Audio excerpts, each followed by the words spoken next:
નમસ્કાર દર્શક મિત્રો, વડોદરા ટુડે ન્યૂઝમાં આપનું સ્વાગત છે. વડોદરા શહેરની ઝોન 3 નાસ્તા ફરતા સ્કોડે ડીસીબી પોલીસ સ્ટેશનના છેતરપિંડી અને વિશ્વાસઘાતના 2 અલગ અલગ ગુનાઓમાં છેલ્લા 6 વર્ષથી વોન્ટેડ આરોપી રાજેન્દ્ર બાલુ સેડકેને મહારાષ્ટ્રના રાયગઢ ખાતેથી ઝડપી પાડ્યો છે.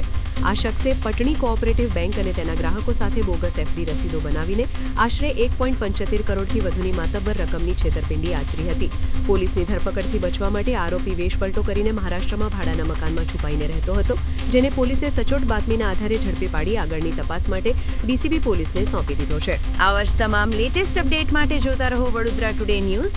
નવું વર્ષ એટલે કે વિક્રમ સંવત 2082ના શરૂઆતથી વડોદરા ટુડે ન્યૂઝ ચેનલના ગુજરાત રાજ્યના તમામ શહેરના, તાલુકા, જિલ્લાના દર્શક મિત્રોને ખાસ વિનંતી કે અમારા વડોદરા ટુડે ન્યૂઝના તમામ સમાચાર જોવા માટે હવે અમારા ફેસબુક, યુટ્યુબ, ઇન્સ્ટાગ્રામના પેજને લાઇક કરો, શેર કરો, સબસ્ક્રાઇબ કરો અને કોઈપણ સમાચાર અને જાહેરાત અને તમારા વિસ્તારમાં કોઈપણ જાતની ગેરકાયદેસર પ્રવૃત્તિઓ ચાલતી હોય અને ભ્રષ્ટાચારની પોલ ખોલવી હોય તો અમારા વોટ્સએપ નંબર 9687328624 અથવા તો 9687906224 પર સંપર્ક કરવા વિનંતી.